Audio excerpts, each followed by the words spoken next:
Señor, maravillosos sus prodigios, y en la fuerza de su mano hay poder, y en la fuerza de su mano hay poder para vencer.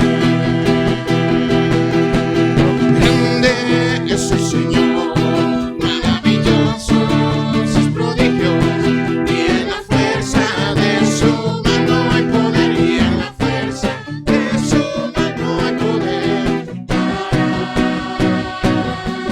vencer.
Jehová, pues ha llevado mi dolor, me ha hecho libre.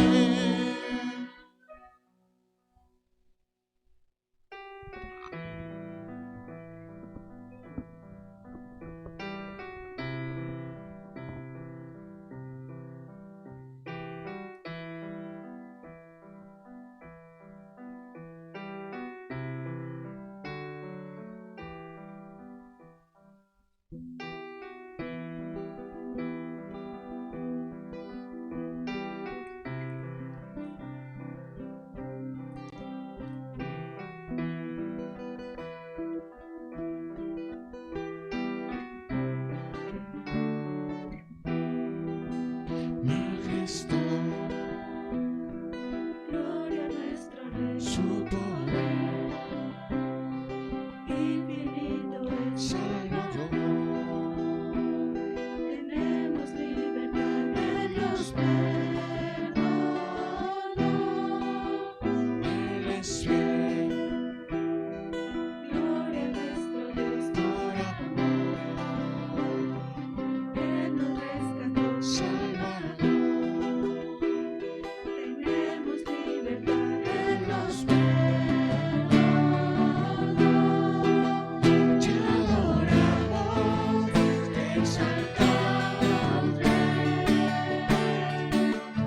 Honra y gloria sean dadas al Cordero de Dios. Alto y sublime, eres el Señor poderoso y invencible, incomparable eres sobre nuestros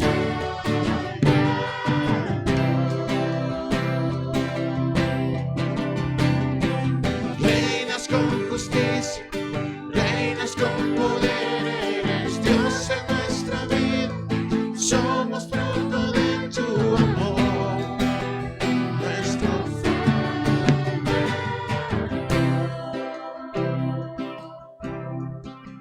majestad, Gloria a nuestro Dios, su poder, infinito es Salvador. Tenemos libertad, Él nos perdonó. Eres fiel, Gloria a nuestro Dios, por amor, Él nos rescató. Salvador.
Miren, solo hablando de las familias cristianas nos encontramos con adulterio, divorcio, libertad sexual, materialismo, pésimos matrimonios, pésima paternidad, unión libre. Y solo estamos hablando de matrimonios cristianos. Miren la ironía. O sea, la iglesia está llena de adulterio, de divorcio, de libertad sexual, materialismo, pésimos matrimonios, pésima paternidad, unión libre. La iglesia está llena de todo eso. Si bien unos pueden estar mejor que otros, la realidad es que siempre conoceremos a alguien que tenga estos problemas. Siempre. Triste, pero siempre vamos a conocer a alguien que se divorció, ¿no es cierto? O alguien que tuvo, no sé, o está en unión libre, o tiene problemas de materialismo, o tiene pésimo matrimonio, pésima paternidad. Siempre vamos a conocer a alguien. Es triste, pero así está la situación de la iglesia. Y solo estoy hablando de la familia cristiana, que se supone que tiene que ser luz al mundo. Imagínense cómo está el mundo. Si en la iglesia tenemos adulterio, si en la iglesia tenemos unión libre, si en la iglesia tenemos pésimos matrimonios, imagínense cómo está el mundo. Debe ser terrible, ¿no? Piénselo, hoy las iglesias están conformadas por familias destruidas. Esa es la iglesia. ¿Qué es la iglesia hoy? La unión de familias destruidas, que vienen aquí como una especie de, esperando un acto mágico, como es, llevo a mi esposo o llevo a mi esposa que no es cristiano a la iglesia para que escuche y cambie, como una especie de acto mágico, ¿no?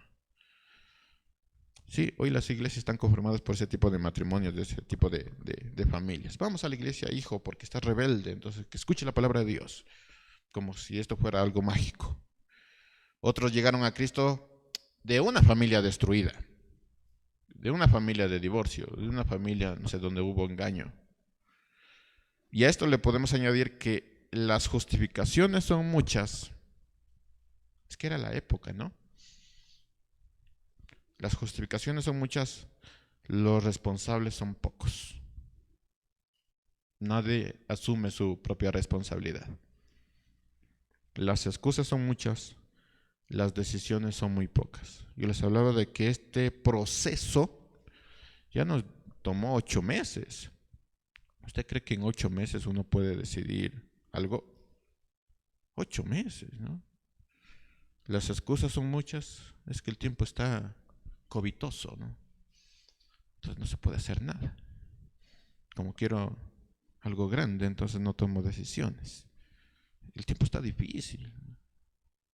8 meses en tomar una decisión, mis hermanos. Las excusas son muchas, las decisiones son pocas. Esa es la iglesia cristiana el día de hoy. Yo me preguntaba, si Dios viniera hoy por su iglesia, ¿a quiénes de nosotros creen que va a llevar?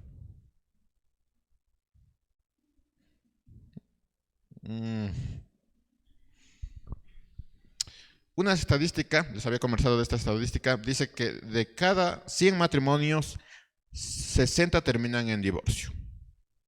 Se casan 100, a los pocos años 60 se divorcian. De esos 40 restantes, 35 no se separan porque no tienen el valor para asumir la separación. O sea, están ahí, ¿no? Metidos en el matrimonio, están sufriendo, tienen muchos problemas, pero no se separan, no sé, por los hijos, porque no quieren asumir esa decisión, porque dicen, todavía podemos arreglar el tema, pero no haces nada esperando que en la iglesia te den la solución mágica. 35 no se separan porque no tienen el valor para asumir la separación. Estos matrimonios se quedan juntos por distintas presiones, ya sea religiosas, familiares, que te dicen, no te divorcies, ora, como que la oración fuera mágica. Por una presión social, por una presión también económica, que dice, ¿qué vas a hacer si te divorcias? No estoy diciendo que se divorcien.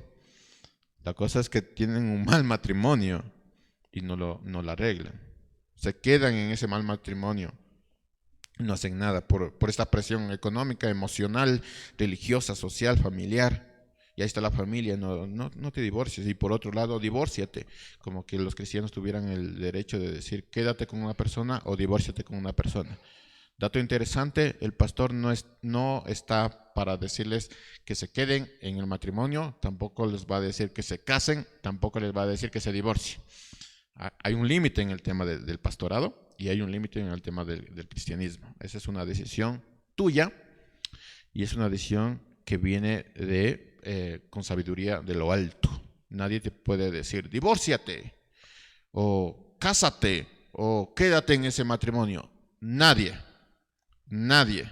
porque no es una decisión tuya, sino, o sea, no es la decisión del consejero matrimonial, sino tuya y de Dios.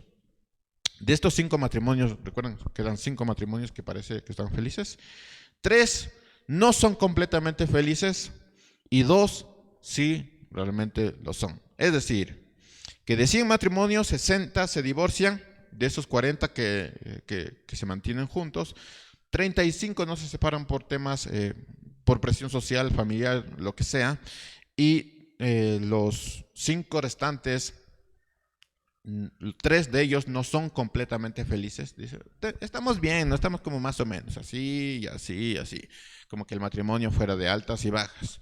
Si alguien cree, no, es que a veces es parte del matrimonio tener discusiones, ¿no? Sí, pero no las altas y las bajas.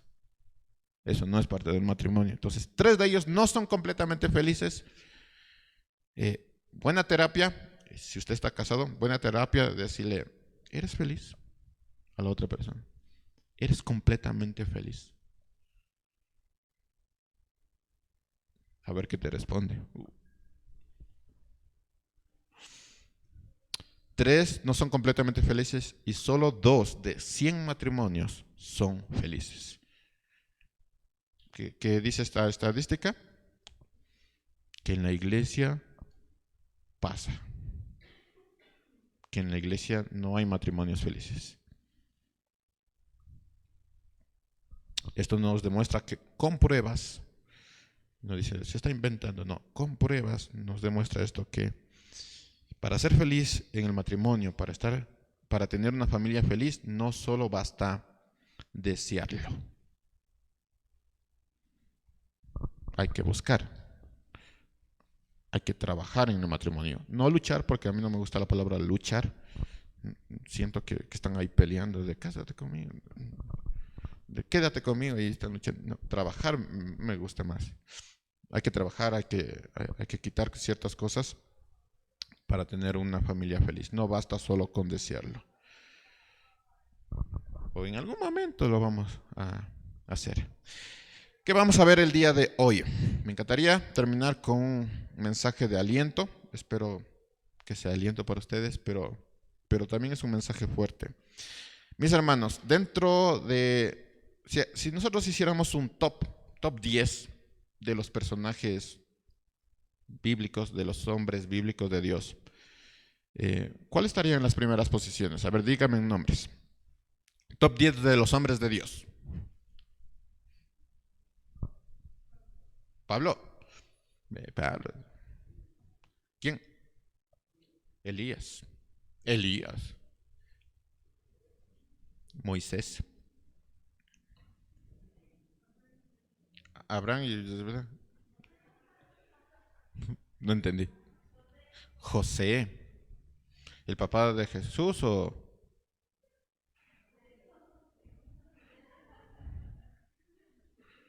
Ah, el del manto. El hijo preferido. ¿Alguien más? Daniel. Job.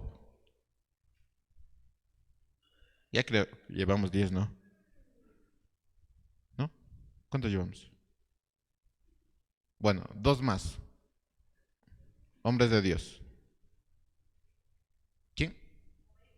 Noé. Salomón. Ya está ahí nomás. Ya está ahí. ¿Y qué les parece David? David también puede ser. El que dice la palabra que era conforme al corazón de Dios, ¿no? Puede ser David. Miren, nosotros hemos crecido con las historias de David desde niños y David tiene algo, no sé, algo curioso, algo interesante. los salmos de David todavía los cantamos. Cada vez que se piensa en un salmista, o sea, de un músico, se piensa también en David. Por David nosotros tenemos una especie de orden en cuanto a los instrumentos musicales. No es que estén todos mezclados, sino que hay voces, hay cuerdas, por David, porque David lo puso. Hay viento, o sea, hay un orden por David. Entonces, David tiene algo curioso, y yo también creería, digámoslo, ya no top 10, top 15. Yo creo que David también entraría en esa lista. ¿Qué conocemos de David? Que David era conforme al corazón de Dios, eso conocemos. Y eso se nos viene a la mente. Pero David tenía sus cuestiones familiares, que cuando uno lo recuerda, creo que lo revisamos, ¿cierto? La historia de David, lo revisamos, ya como que David ya quedó como abajito, ya cuando uno piensa en hombre de Dios, ya no piensa en David, porque ya lo estudiamos, ya tenemos en la mente sus cuestiones familiares. Bueno, para los que no sepan, los que son nuevos y no les gusta leer o son nuevos, ¿no? David va más allá de esa historia. Tiene otras cuestiones familiares bastante divertidas, digámoslo así, por no ser duro, bastante interesantes. Quiero comenzar leyendo con ustedes 4 pasajes que nos van a resumir la vida que tuvo este hombre. Sí, son 4 pasajes, son algunos algo largos, pero acompáñenme en esos pasajes. Usted va anotando si es que tiene su cuadernito. Son 4 pasajes que resumen toda la vida de David. ¿Estamos listos? ¿Son marcas? ¿Listos? Por si acaso atrás, si todavía no tiene instrumentos para su escritura, atrás también hay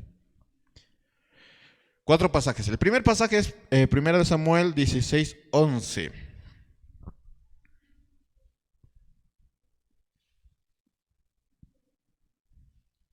Ya les voy a esperar un poco porque es importante. 1 Samuel 16:11.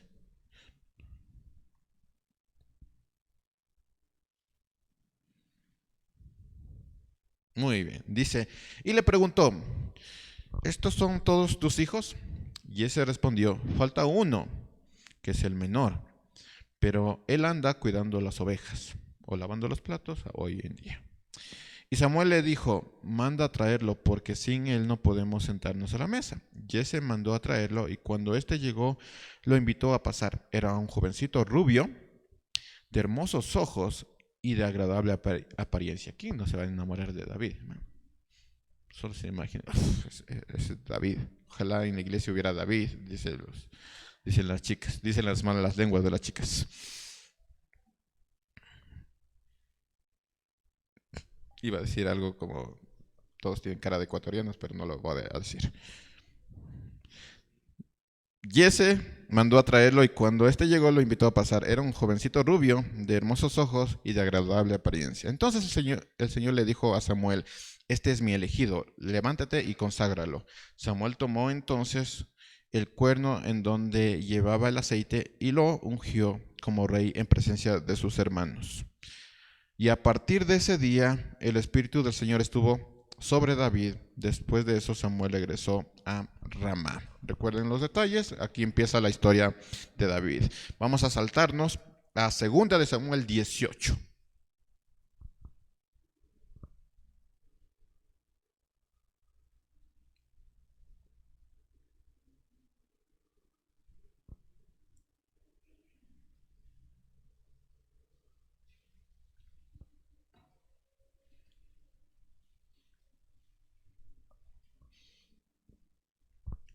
Segunda de Samuel 18, versículo 31 dice, en este momento llegó el etíope y dijo, buenas noticias para su majestad.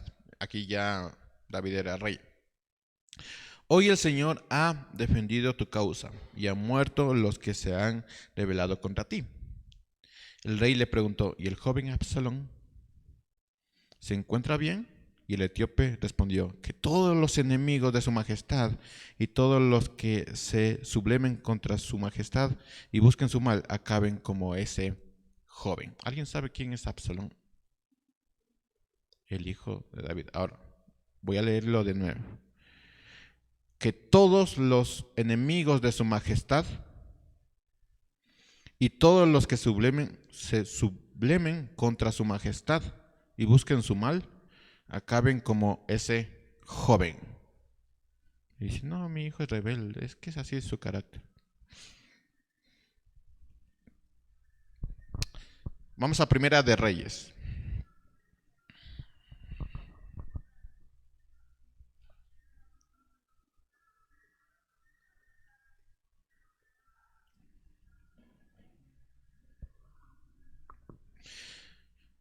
Primera de Reyes 1:1.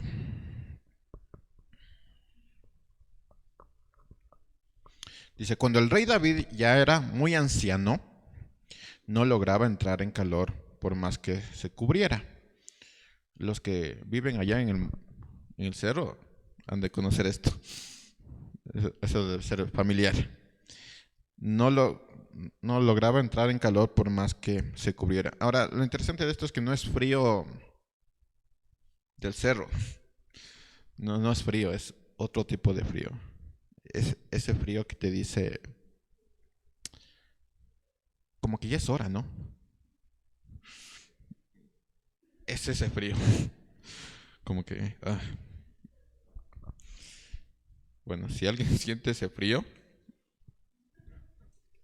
bueno, no lograba entrar en calor por más que lo cubriera. Sus siervos le sugirieron que se busque una joven a un virgen. Miren qué siervos.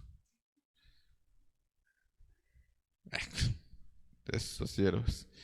Que se busque a una joven, a un virgen, para que esté siempre abrigado, para que esté siempre abrigando a su majestad y durmiendo a su lado. Miren qué buenas recomendaciones. Así su majestad entrará en calor.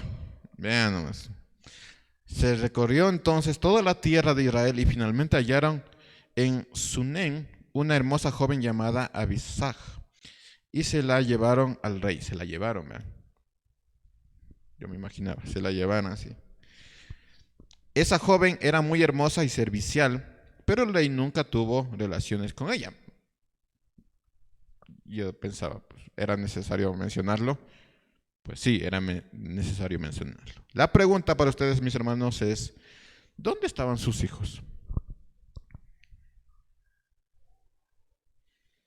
Él dice que tenía mucho frío. ¿Por qué no habían los hijos abrazando a su padre?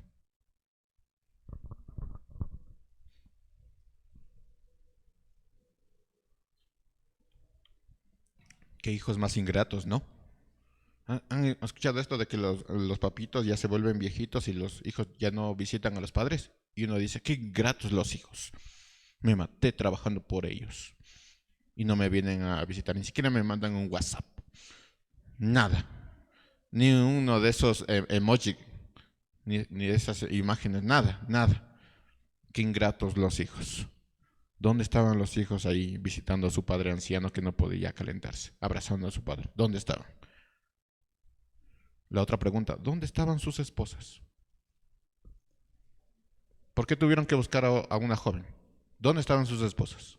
Sus concubinas. ¿Dónde estaban?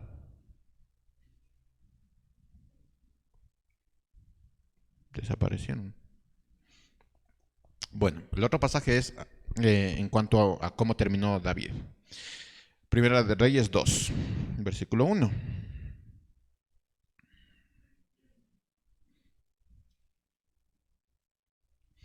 En los últimos momentos de su vida, el rey David le encomendó a Salomón, su hijo, estoy por recorrer la senda de todos los mortales. Recuerden ese frío. Ánimo y pórtate como todo un hombre. Cumple los mandamientos del Señor tu Dios y no te apartes de sus caminos. Sigue sus sendas y cumple con sus leyes y preceptos, tal y como están escritos en la ley de Moisés. Así prosperarás en todo lo que hagas y en todo lo que emprendas. Si lo haces, el Señor confiará confirmará la promesa que me hizo cuando dijo: si tus hijos caminan por mis sendas y se comportan ante mí con veracidad y con todo su corazón y toda su alma, jamás te faltará un sucesor en el trono de Israel. Y saltándonos un poco al versículo 10, en ese mismo capítulo, dice: y David cayó en un sueño eterno con sus padres y fue sepultado en su ciudad. 40 años reinó en Israel, de los cuales 7 años reinó en Hebrón. Tengan en mente esos detalles porque lo voy a mencionar. 7 años reinó en Hebrón. ¿Qué estaba haciendo David en Hebrón? Lo vamos a ver. Y 33 en Jerusalén. Salomón ocupó entonces el trono de David, su padre, y su reino se consolidó. Entonces son 4 pasajes que más o menos nos van a dar la idea de quién era este hombre y sus cuestiones familiares. Ahora, ¿saben? Hay 1 o 2 preguntas que normalmente aparecen cuando nos encontramos con una persona a los tiempos. Y esas preguntas es: ¿cómo estás? Se han encontrado con amigos, con compañeros de estudios, o compañeros, ¿no? ¿Cómo estás? ¿Cómo te va? ¿Cómo estás? Otra es: ¿cómo está la familia? ¿Qué cuenta? ¿Qué estás haciendo? ¿Cómo estás? Así. Pero son preguntas que normalmente nosotros encontramos cuando nos encontramos con una persona a los tiempos. Y nosotros también decimos, ¿no? ¿Cómo está? ¿Cómo está la familia? Saludos, si son cristianos, bendiciones a la familia. Son preguntas, ¿no? Y la pregunta que quiero hacerles el día de hoy es: ¿cómo estás tú? Digamos que nos hemos encontrado una semana después. ¿Cómo estás tú? ¿Cómo está tu familia?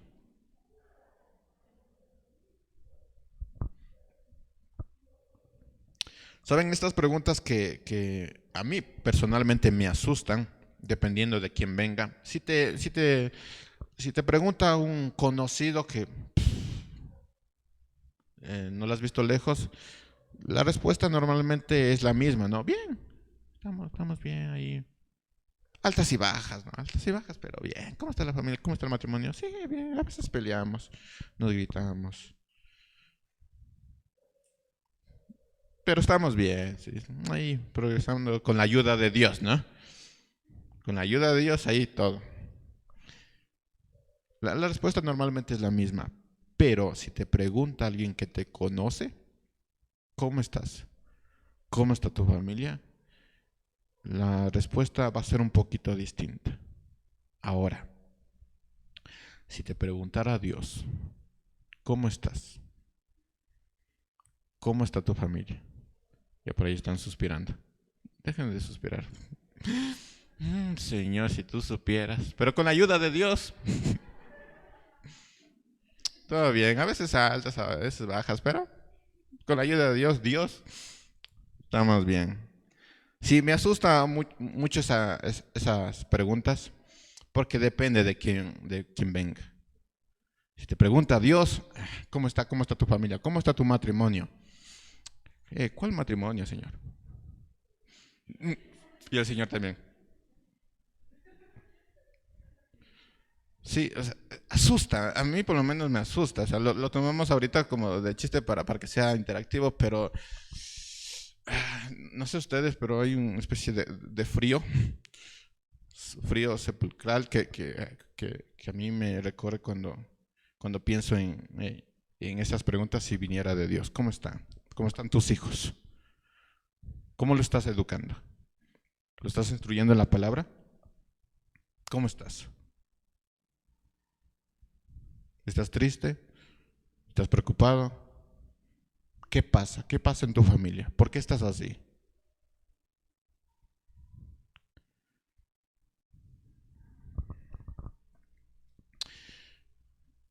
Regresando a David, ¿cómo es que un joven que fue escogido por Dios y dice que el Espíritu de Dios estaba con él, llegó a su vejez y no tenía a nadie que lo calentara? ¿Dónde estaban sus hijos? ¿Dónde estaban sus esposas? ¿Sus concubinas? ¿Dónde estaban? ¿Cómo es que empezó bien? Fue llamado por Dios y después terminó viejo y solo. ¿Qué pasó? ¿Cómo es que este tremendo líder militar fue uno de los peores padres y esposos de toda la historia bíblica? ¿Qué pasó?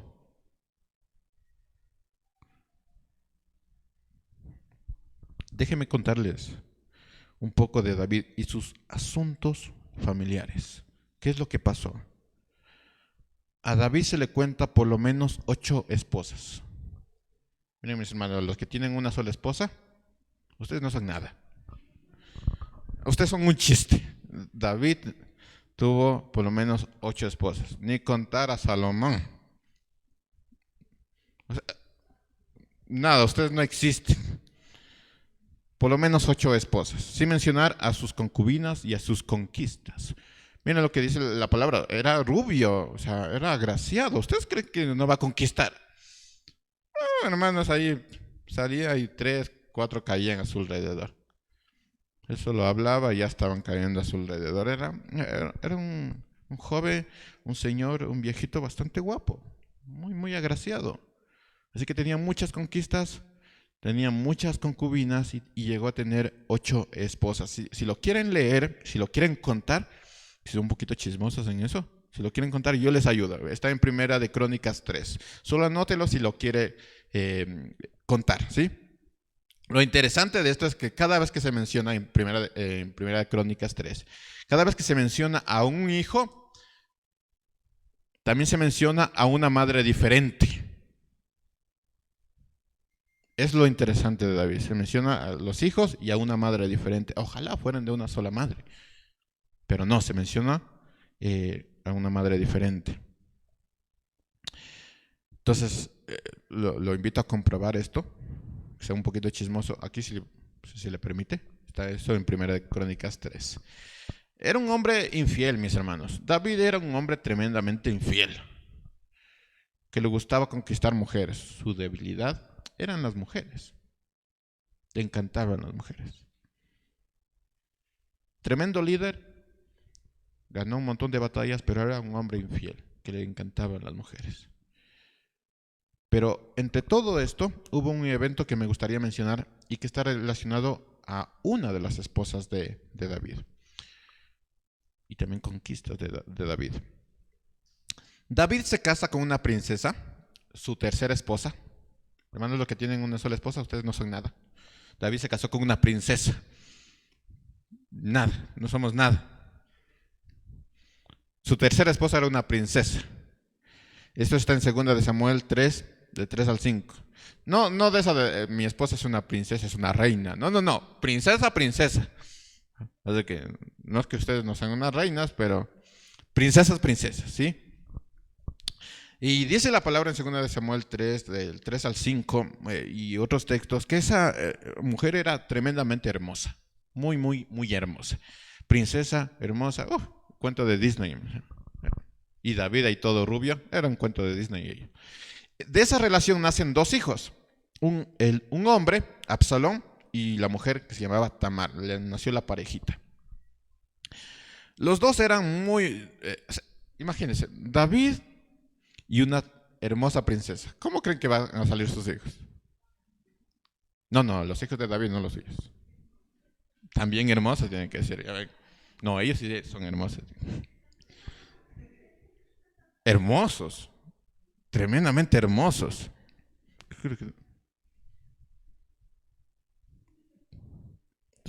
Estoy esperando que pase la diapositiva. Algo así. O sea, es una foto que se encuentra en... Ustedes van a decir, no, ese joven como que está más o menos. Pero en esa época, mis hermanos, hermosos, los dos hermosos. Los dos eran de muy buen parecer. Y la Biblia dice que el cabello de Absalón era tan bello que se cortaba una vez al año. O sea, era tan bello que uno dice, ay, qué pena me da cortarle a mi hijo. No, ese sí era bello, no ahora que dice, ¿no? Que me da pena y no le cortas. No, ese era tan bello, tan bello, el cabello de Absalón, tan bello, que solo se le cortaba una vez al año. Tomen eso en cuenta porque es muy importante. Esto del cabello va a tener mucho significado después. Entonces, hubo también otro hijo de David que se llamaba Amón. Esto lo pueden ver en Samuel. Debe ser primero de Samuel 13. Y dice que este hijo de David, medio hermano de Absalón y medio hermano de Tamar, se enamoró de su hermana Tamar. Eran tan bellos los hijos de esta princesa que se enamoró Amón de su hermana Tamar. Y dice que se enfermó de amor. ¿Alguien se ha enfermado de? ¿Cómo le decimos aquí? Se encamotó. Estoy encamotado. O sea, ay, que me movió el piso y siento maripositas. Se enfermó, dice, o sea, se enfermó de amor por Tamar. Y entre engaños, usted puede leerlo, entre engaños llega a abusar de su media hermana. Él dice, estoy enfermo, dile, hay un amigote ahí. Si usted lee en la historia, hay un amigote, no amigo de esos. Ahí voy a utilizar las palabras de las mamás. Ese amigote, hay un amigote ahí que le da una idea, ¿no? Hasta como que estás enfermo, dile a tu hermana que te atienda. Y sin meterme mucho en eso porque es triste, entre engaños llega a abusar de su hermana Tamar. Y cuando Amón cumple su deseo, surge un odio tremendo, mucho más grande que su enamoramiento, un desprecio. Es como, ya no te quiero ver, es un deseo de hacerle daño, es un odio tremendo por su hermana después de haber cumplido su deseo. Al enterarse esto, Absalón, él va con su padre, coge su cabello, se peina, va con su padre y le pide que haga justicia por su hermana, la hija de David. No sé ustedes, pero a ver, varones, ¿qué hubieran hecho ustedes si hubiera esto en su casa? Le hicieron daño a su hija. A ver, denme ideas. A ver si les anotamos. ¿Qué hubieran hecho ustedes?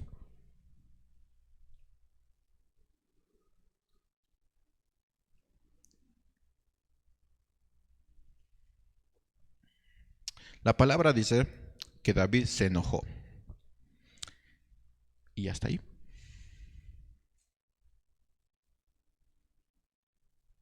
Ahí acabó. Se enojó. Y esto hace que el odio, esto hace que crezca un odio desmedido en el corazón de Absalón, no solo por su medio hermano Amón, sino por su padre. 2 años después, con este odio desmedido contra su hermano, Absalón manda a matar a Amón. Él hace toda una fiesta, de, no sé, hagan ustedes de Navidad. Hace una fiesta, invita a todos y manda a matar a su hermano Amón. A raíz de esto, él sale corriendo y se exilia por 3 años. A los 3 años, por consejo de uno de sus generales, un general le dice, no es bueno que tengas a tu hijo Absalón exiliado. No es bueno para que los demás, por los demás, ¿no? Porque ¿cómo van a decir los demás que tienes un hijo exiliado? O sea, no es bueno que tengas un hijo ahí aparte, no es bueno. Entonces, David manda a traer a Absalón, pero no le permite estar en su presencia. Manda a traer a su hijo, pero no le permite estar en su presencia. David no quería tener cerca a alguien que cometió un crimen tan terrible, ¿no? No le quería tener cerca por su crimen, pero no le quería tener lejos porque también era su hijo. esta decisión de David incrementa el rencor de Absalón, porque él va buscando a su padre, pero se encuentra que su padre no quiere recibirlo. Es un hijo buscando a su padre, y es un padre que no quiere recibir a su hijo. Y es entonces donde Absalón decide quitarle el trono. Absalón se gana la confianza de su pueblo y dice la palabra que Absalón caminaba y la gente dice, Su Majestad. Y Absalón dice, no tienes que arrodillarte. Si fuera yo el rey, todos estaríamos iguales. No tienes que arrodillarte. Luego se encuentra con personas que estaban buscando al rey y les dicen, no tienes que buscar al rey. Si yo fuera el rey, yo te haría justicia. Entonces Absalón se gana la confianza del pueblo, organiza un ejército y se enfrenta a su padre. Dice la palabra que David tuvo que huir de su hijo. Y no es que David no tenía el poder para pelear contra su hijo, sino que David no quería enfrentarse a su hijo. ¿Pasa que hay un problema en casa y los padres no quieren enfrentar a su hijo? Es que mi hijo, ¿no? No voy a confrontarlo, no voy a tratar el problema, pero quiero que esté ahí. No quiero que se vaya. David, al no querer enfrentar a su hijo, huye de él, pero la batalla ya no se pudo postergar. En algún momento te alcanza. Y eso es lo que pasó a David.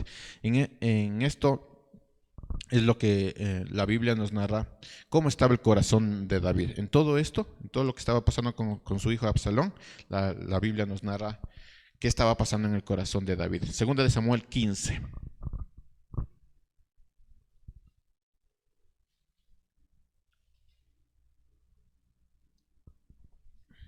Mientras lo van buscando, y si ya lo buscaron, escúchenme un momento. Y es que esto va a ser muy conocido para los padres que dicen, tengo un problema con mi hijo.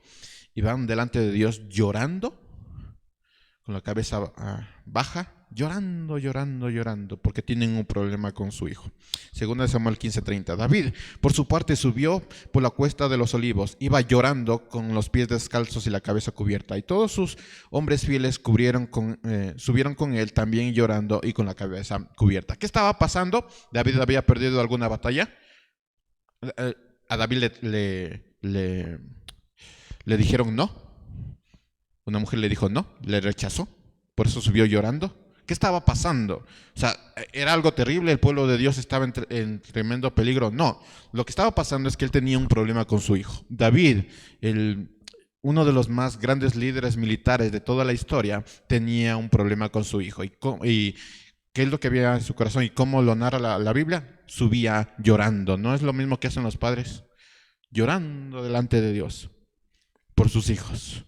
Y llora, y se arrodillan delante de Dios y claman delante de Dios. Eso es lo que estaba pasando David, un tremendo líder, pero tenía un problema con su hijo, y es llorando.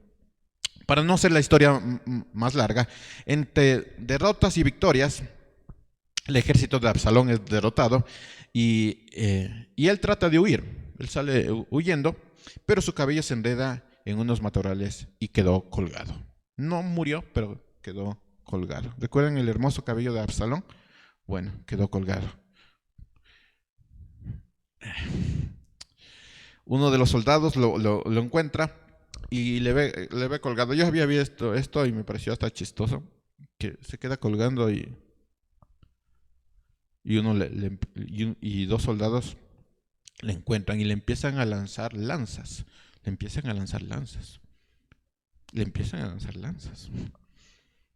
O sea, como, no sé cómo patear el año viejo. Así, o sea, era Absalón colgado de su cabello, de su hermoso cabello, y lo encuentran y empiezan a lanzar. No tenía con qué cubrirse y empiezan a lanzar lanzas contra su cuerpo. Y al finalizar, le cortan el cabello y Absalón cae, muerto. No lo entierran, sino que como a un perro solo pusieron piedras encima. Hermanos, así terminó la vida del hijo del rey, como un perro. Y pensando, uno de los soldados, que David se alegraría por la muerte de su hijo, va y le cuenta así como, ni sabes, David, ni sabes. Y le dice esto, 2 Samuel 18:31.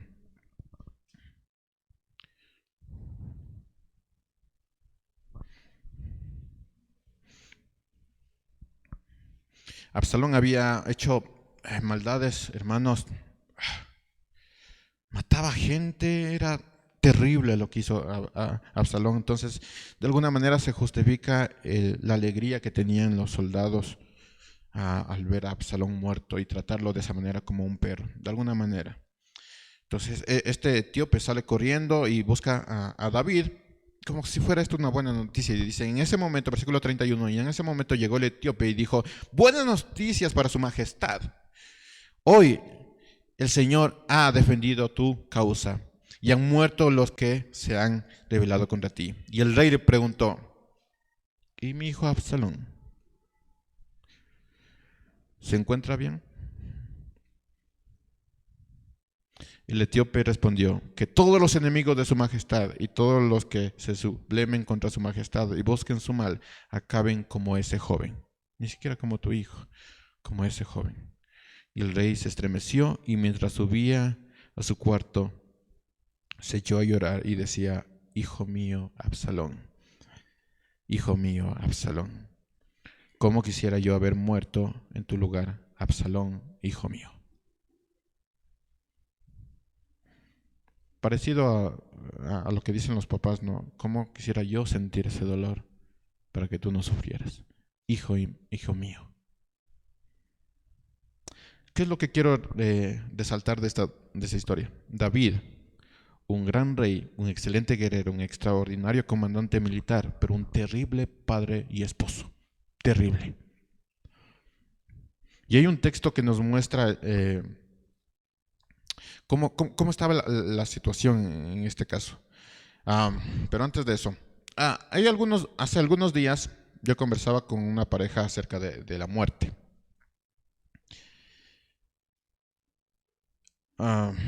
Y es bastante interesante, no sé si los matrimonios han conversado sobre la muerte, pero es bastante interesante. Tengan en mente esto porque va a ser importante. Hay un texto que nos muestra el estado de David con respecto a todo lo que estaba pasando con sus hijos, e incluso antes de la muerte de Absalón. Dice segunda de Samuel 15:30. Samuel, por su parte, subió por la cuesta de los olivos, iba llorando con los pies descalzos y la cabeza cubierta, y todos sus hombres fieles subieron con él también llorando con la cabeza cubierta. Entonces, David ya estaba tremendamente dolido por lo que estaba pasando con Absalón. Y esto antes de entrar a la batalla, ¿no? Antes de que Absalón muriera, ya estaba completamente destrozado. Imagínense cuando Absalón murió. Pero hay unas preguntas que surgen de toda esta historia. Y es que, ¿cómo es que este rey terminó afrontando estas situaciones familiares? O sea, ¿cómo llegas a ese punto? Empiezas teniendo el Espíritu de Dios contigo, escogido por Dios. ¿Cómo llegas a este punto de afrontar estas situaciones familiares? ¿Cómo llegas a eso? O sea, ¿qué pasó en todo esto?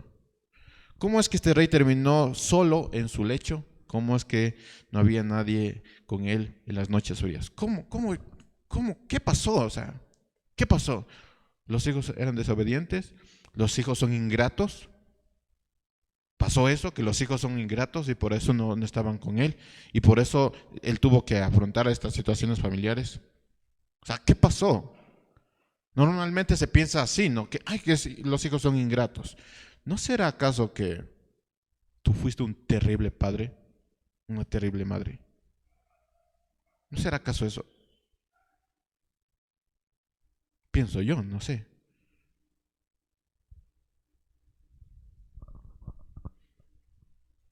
Quiero volverles a preguntar, ¿cómo están? ¿Cómo está la familia? ¿Cómo está tu matrimonio?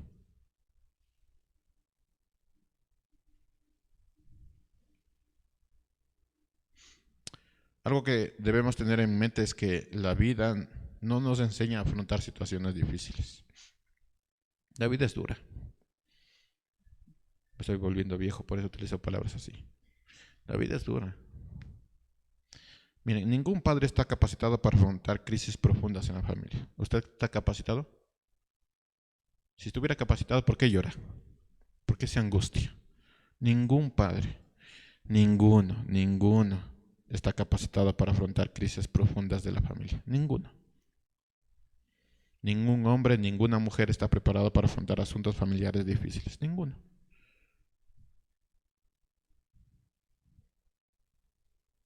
Jóvenes, ¿están capacitados cuando esperan justicia de sus padres pero no la encuentran?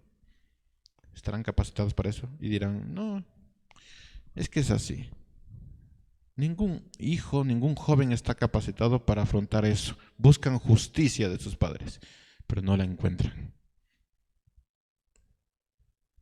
Si están escuchando padres, ¿no? Que los hijos buscan justicia y que es posible que no la van a encontrar y que no están capacitados para eso.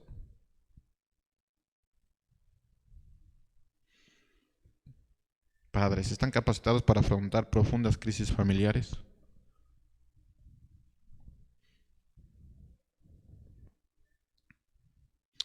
Todo el mundo va a decir o puede decir, si yo estuviera en esa situación, yo actuaría de esa manera.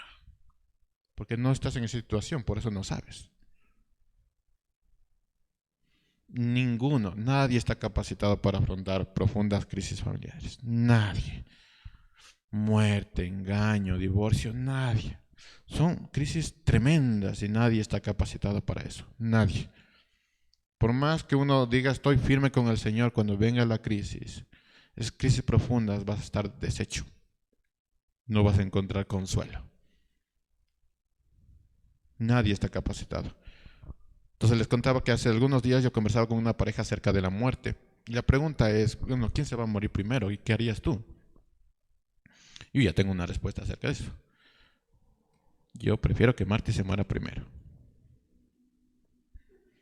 Tiene un sentido, pero es así.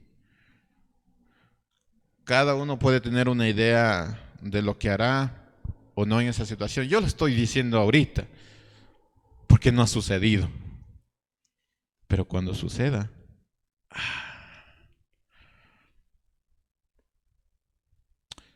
la realidad es que no sabemos cómo vamos a actuar en tales situaciones. No lo sabemos.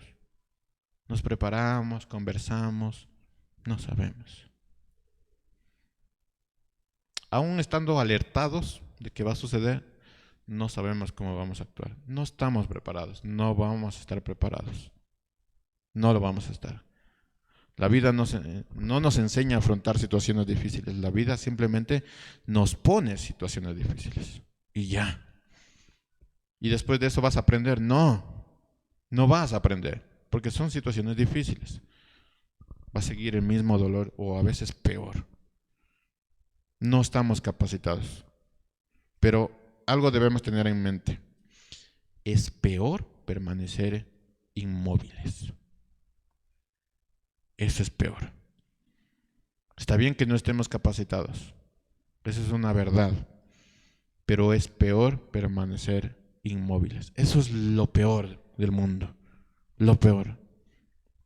Déjenme hablarles de David. Cuando Absalón fue con su padre para hablarle sobre la violación de su hermana, la palabra solo dice que David se enfureció y hasta ahí quedó el asunto.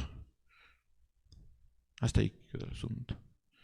Si pudiéramos teatrarlo, hacerlo un teatro, podríamos ver a David diciendo, hijos, no se violen. Y hasta ahí. Hasta ahí. Dice que se enfureció y hasta ahí quedó el asunto. Tu hijo está haciendo esto, tu hijo está haciendo aquello. Tú enfureces, pero hasta ahí queda el asunto. Hasta ahí, no hay nada. Hasta ahí. Cuando volvió Absalón de su exilio, David nunca habló sobre el tema. Nunca. Pasó la crisis y nunca habló del tema.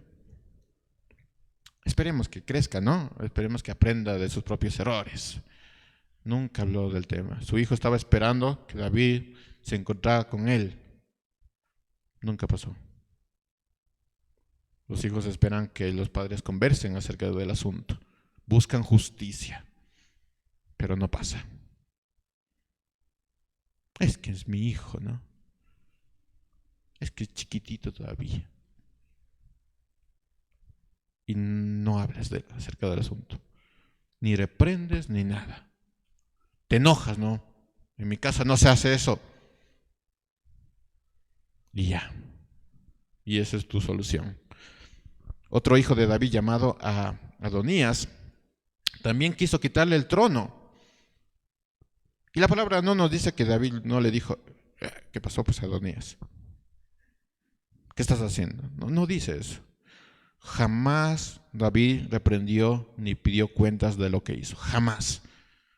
¿Por qué hiciste esto? Jamás le dijo eso. Jamás. Eso está en Primera de Reyes 1:6 si que quieren buscarlo en su casa. ¿David estaba preparado para afrontar tales situaciones? No, no estaba preparado. Pero eso no significaba que debería permanecer inmóvil frente a tales asuntos.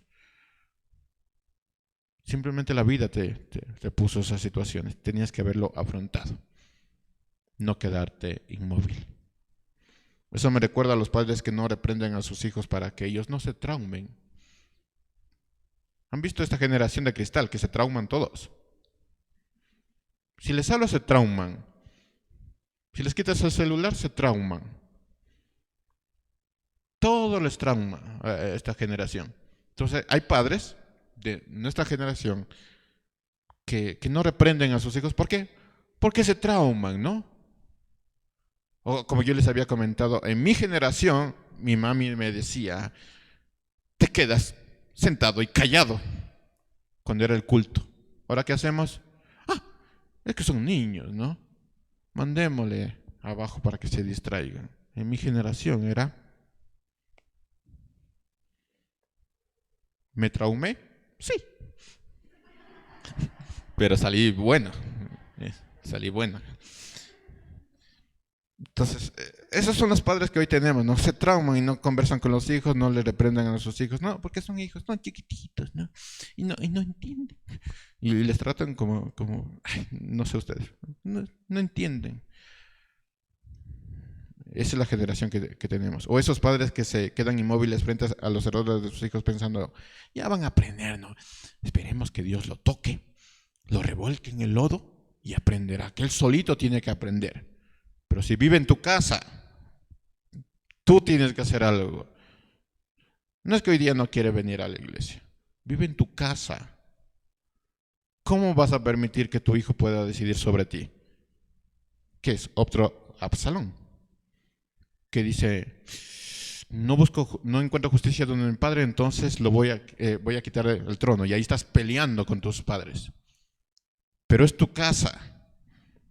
No es que no le gusta, es que se aburre, que se duerme. Enséñale que esto es importante.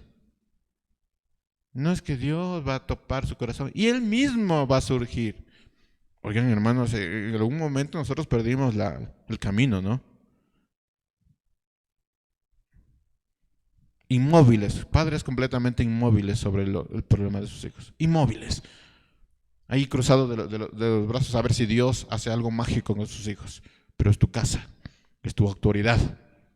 Aunque no le guste, ya saliendo de tu casa, ahí es otra cosa. Pero en tu casa se hace lo que tú tienes que hacer. Padres completamente inmóviles. Y después están diciendo, ¿por qué pasó esto? ¿Por qué se tardó tantos años? Claro, permaneciste inmóvil. Y cuidado con los hijos que pueden terminar como Absalón, como perros.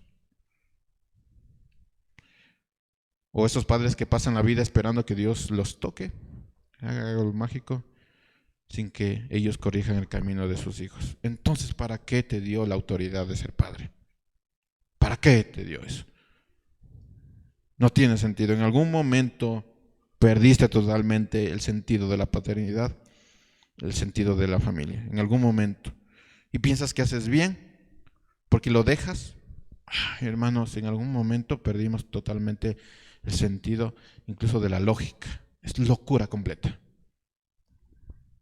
Sería bueno que mientras vienen al templo, vienen a escuchar un mensaje, usted se pregunte: ¿cómo está tu matrimonio? ¿Cómo está tu familia? ¿Cómo están tus hijos? Mientras vienen, caminan, o sea, vienen. Antes de entrar, sería bueno que cada vez que ustedes vengan al templo se pregunten: ¿cómo está tu matrimonio? ¿Cómo está tu familia? ¿Cómo están tus hijos? ¿Cómo están? ¿Dónde están tus hijos? ¿Dónde está tu esposo? ¿Dónde está tu esposa? A ver si le dices al Señor: estoy esperando que tú lo toques para que venga. Es locura, hermanos, locura. Cuando le haces la misma pregunta a un hombre como David, ¿de dónde está tu matrimonio? ¿Cómo está tu matrimonio? ¿Cómo están tus hijos? Tal vez notes alguna mueca en David. Digamos que David está aquí y tú le preguntas: ¿cómo está tu matrimonio? Tú sabes que tiene 8 esposas, ¿no? ¿Cómo está tu matrimonio? Tal vez encuentres una mueca en David, la misma mueca que es posible que nosotros tengamos cuando te pregunte Dios: ¿cómo está tu matrimonio? Tal vez sea la misma. ¿Tú tienes 8 esposas? No. Pero posiblemente tengas un terrible matrimonio y no sepas cómo guiar a los hijos, no tengas autoridad en tus hijos. Tal vez sea la misma mueca. Nosotros podemos reprender a David: tuvo 8 matrimonios, un montón de concubinas. ¿Cómo está tu matrimonio ahora? Es bonito criticar a otra persona, ¿no? Pero cuando ya se trata de uno, la cosa cambia. Por eso a mí me da miedo si algún momento me encuentro con Dios y dice: a los tiempos que nos vemos, ¿cómo está tu familia? Ojalá que no me salga ninguna mueca en mi cara. David, un gran rey, un excelente guerrero, un extraordinario comandante, pero un terrible padre y esposo. Tú puedes decir: mi esposo es un tremendo trabajador, provee a la familia, pero es terrible esposo, terrible padre. No, pero les abraza, les cuida, terrible. Porque no hizo lo que tenía que hacer, lo más importante. La vida no nos enseña a afrontar las dificultades, las situaciones difíciles. La vida simplemente nos echa las situaciones difíciles. Pero también hay una verdad, y aunque hay muchas situaciones que van a salir de nuestro control, hermanos, la muerte, o sea, sale de nuestro control, ¿cierto? Hay cosas que salen de nuestro control, pero también hay situaciones familiares que son consecuencia de nuestra inmovilidad frente a la vida. Ahí no puedes decirle a la vida que es tu culpa, ¿no? ¿Por qué me echaste esto? No, son consecuencias de tu propia inmovilidad. Y ahí estás llorando delante del Señor con lágrimas cuando tú no hiciste lo que el Señor te había dicho. Y después te preguntas: ¿pero por qué pasa esto? ¿Por qué pasó esto? ¿Por qué está sucediendo esto? Y vas con Dios descalzo, con la cabeza abajo, llorando, pidiendo algún consuelo, cuando tú no hiciste nada. ¿Creen que a Dios le encanta que los padres vayan llorando frente a Dios?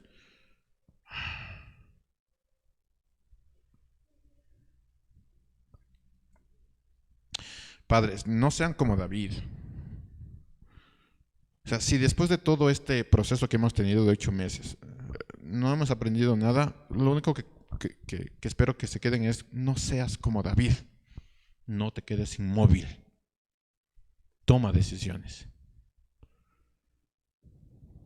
No seas como David, que fue descalzo delante de Dios, con la cabeza baja, llorando por mi matrimonio, por mis hijos. No es lo que Dios quiere. A Dios no le encanta verte así.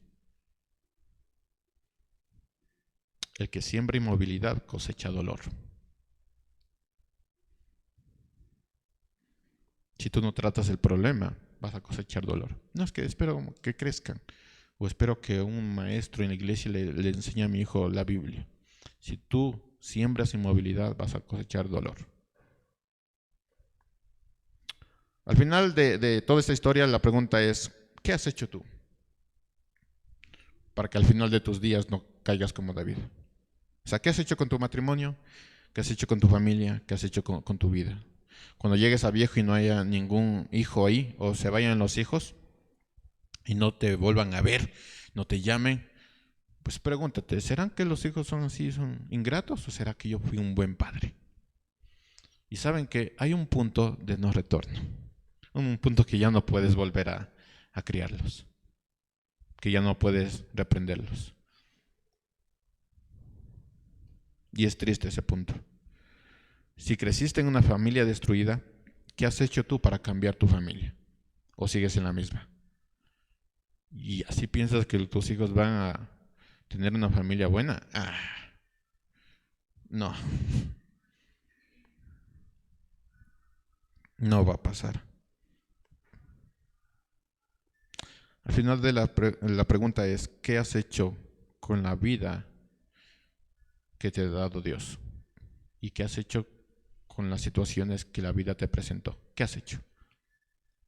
Si te has quedado inmóvil, posiblemente seas como David y termines como David.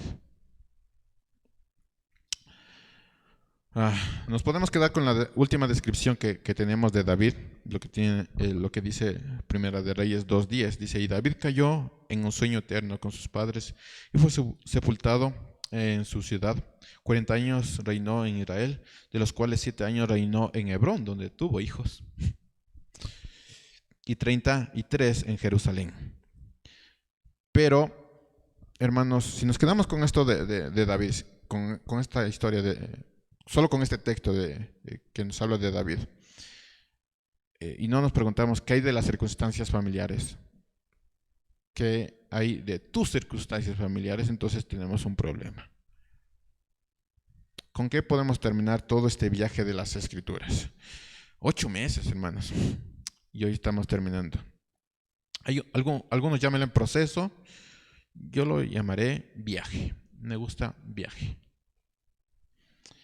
No quiero redundar en lo que ya he mencionado en todo este proceso o este viaje, pero solo quiero decir lo que hay en mi corazón al terminar esta serie. Hijos solteros, honren y obedezcan a sus padres. Cuando salgan al mundo, nadie te va a llevar de la mano a la iglesia. Nadie. Hoy día los hijos se pueden quejar de no quiero irme a la iglesia. Cuando vayas al mundo, nadie te va a llevar de la mano a la iglesia. Vas a estar solo con las circunstancias y las situaciones que la vida te ponga de frente. Y van a haber situaciones muy difíciles. Y nadie te va a decir, vete a la iglesia, porque ya no van a estar los padres ahí. Así que mientras tengas tiempo, honra y obedece a tus padres. Aunque no te guste, obedece a tus padres. Vas a tener que enfrentar tus propios asuntos familiares. Hoy te puedes quejar de que no hay justicia en tus padres. Hoy quéjate de todo. Pero ¿sabes qué? Cuando vayas al mundo vas a tener que afrontar tus propios asuntos familiares. Y cuando los estés afrontando vas a querer escuchar lo que te decía tu mamá o lo que te decía tu papá. O vas a recordar, esto me dijo mi mamá, esto me decía mi papá. ¿Por qué no le hice caso? Ahora lo entiendo. Que hijos obedezcan y honren a sus padres. Porque cuando estés lejos, también tendrás que afrontar tus situaciones solo. Y nadie te va a llevar a la iglesia. Sobre todo, hijos solteros, cuídense mucho porque el mundo es muy atractivo. Sí, tremendamente atractivo. El pecado es atractivo, la rebeldía es atractiva, pero la condena es eterna. La condena es eterna. Así que cuídense mucho con respecto también a sus relaciones románticas. Hágalo bien. Ahorita uno puede jugar o tratar de jugar con el pecado. Hágalo bien, porque en algún momento vas a tener que asumir esa responsabilidad. Y no va a ser tan sencillo. Hágalo bien, no se olviden de que la lucha es todos los días. No porque empiezas bien, vas a tener una buena vida. La lucha es todos los días, pero hágalo bien. Ahorita puedes jugar o intentar jugar, pero si lo haces bien, vas a estar muy bien cuando vengan esas situaciones. Un día vas a enfrentar solo esas situaciones que tomaste y vas a enfrentar solo esas decisiones que tomaste. Ah, o serán una bendición esas decisiones o serán una maldición esas decisiones. Así que hazlo bien. Ahorita que estás soltero, que más o menos puedes jugar, es importante que tú tengas en mente de que algún día vas a estar solo y vas a tener que afrontar solo la situación. No va a haber los padres que te lleven de la mano a la iglesia. ¿Te quejas? ¿Te aburres? Está bien, pero algún día vas a necesitar eso y no va a haber nadie que te lleve de la mano. Esposos, amen a sus esposas. Creen una cultura de agradecimiento, o sea, pronuncien el gracias. Hablaba el pastor Soto, ¿no? Y decía, una de las cosas que yo hice mal es nunca haberle agradecido a mi esposa por la rica comida que hacía. El pastor Soto tiene su esposa fallecida. ¿Ustedes agradecen de las cosas? Yo hace algunas semanas, pensando en todo esto, yo me forcé a decir gracias. Y ahorita no sé si Marta se da cuenta, pero incluso le grito, gracias señora. Porque a veces estoy ocupado, estoy escribiendo algo y normalmente nosotros almorzamos pues en nuestros escritorios porque no hay tiempo que perder.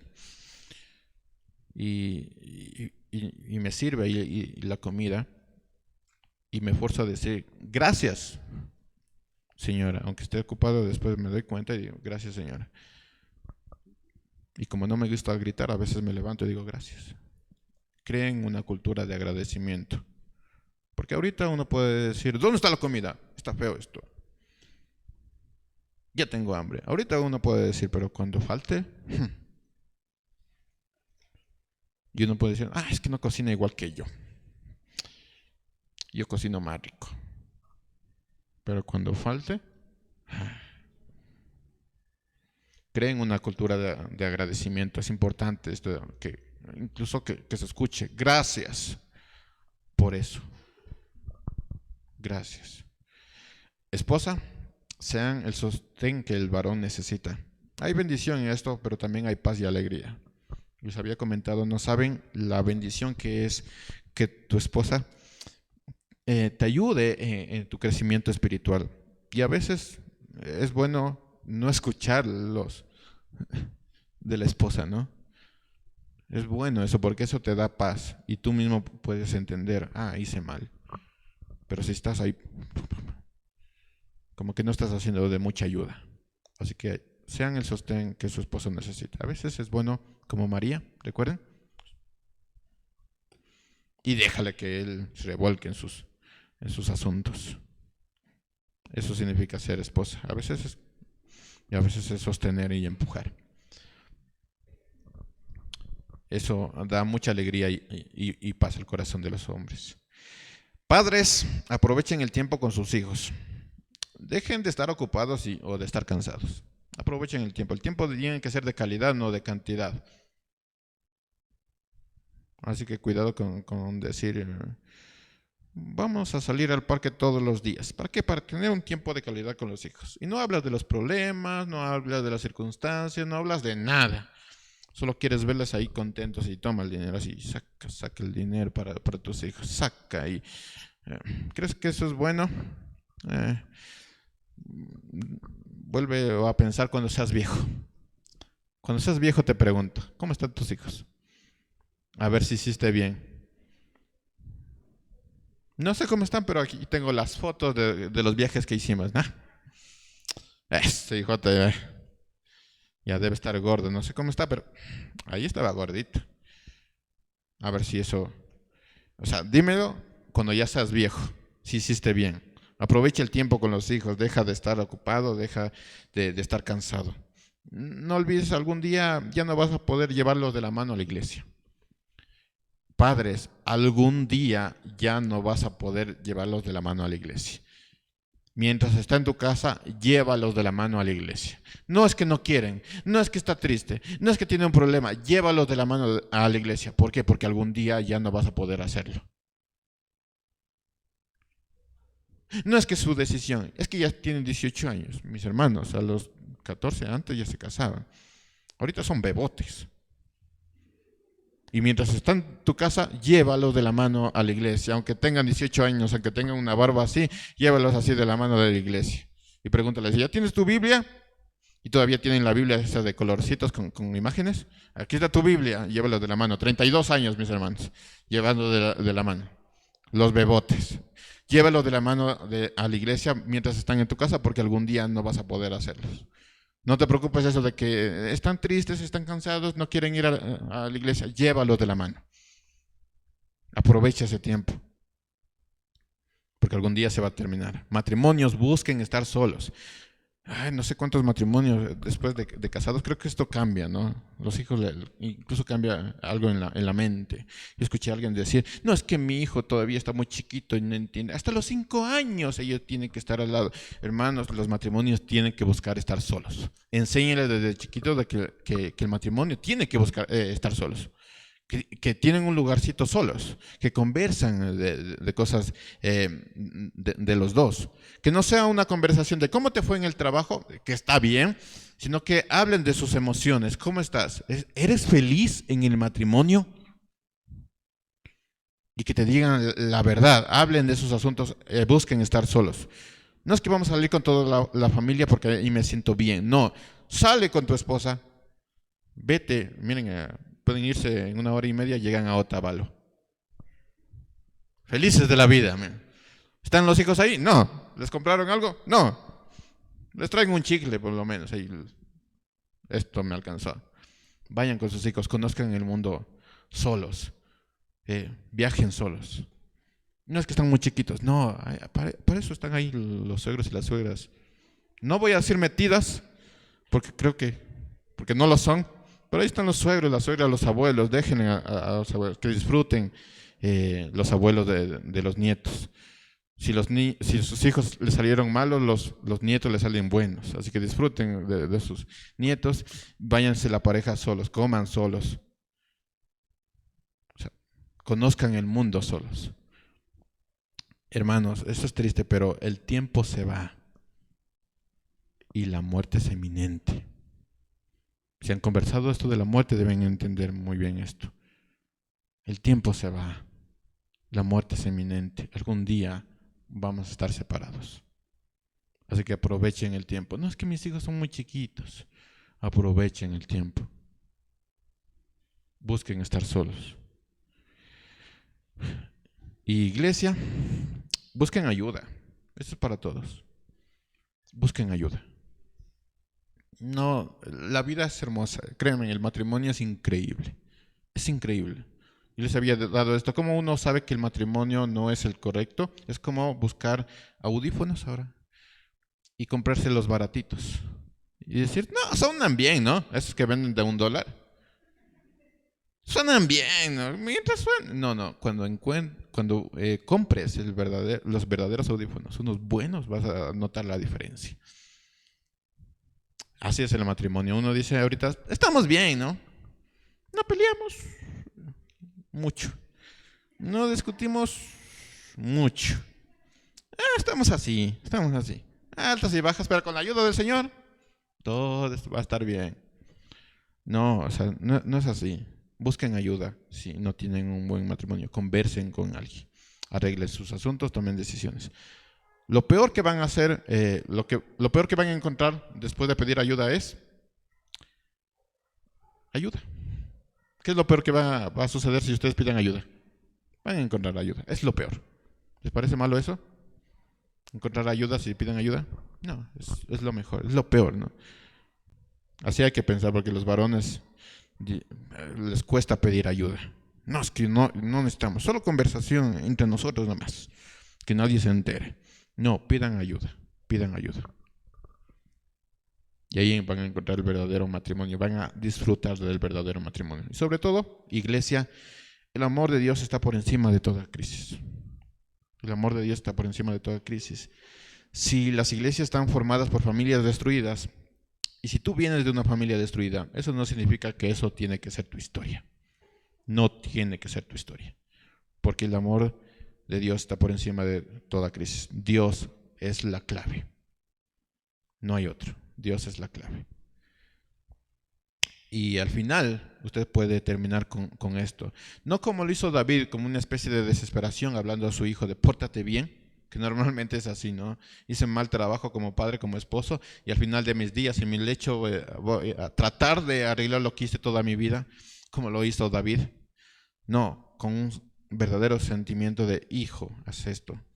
Dice Primera de Reyes 2:2, y con esto terminamos toda la serie, mis hermanos. Segunda de Reyes 2:2. Estoy por recorrer la senda de todos los mortales.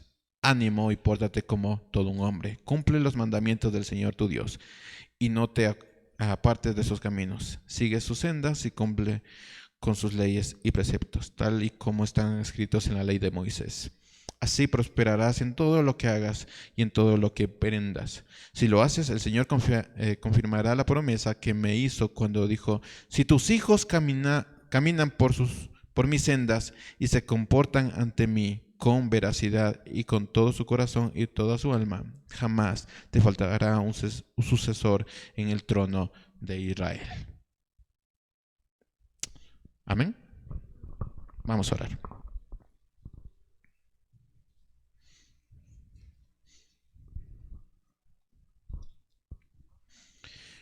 Vamos a terminar esta serie no queriendo ser como David, no repitiendo su historia y tampoco repitiendo la historia de nuestros padres, de nuestros antepasados, no haciéndolo, tomando decisiones, pidiendo ayuda, no quedándonos inmóviles, no desviándonos del camino, no llegando a la completa locura, sino haciendo lo que el Señor nos pide que hagamos mientras tenemos tiempo para hacerlo. Señor, gracias por tu maravillosa instrucción en todos estos meses, en todas estas semanas, Padre. Y solo te pedimos, Señor, que nos llenes de tu amor, de tu gracia, para poder hacer lo que tú quieres que hagamos. Sabemos que no es para ti un deleite que vayamos delante de ti llorando porque tenemos problemas familiares. No es así la situación.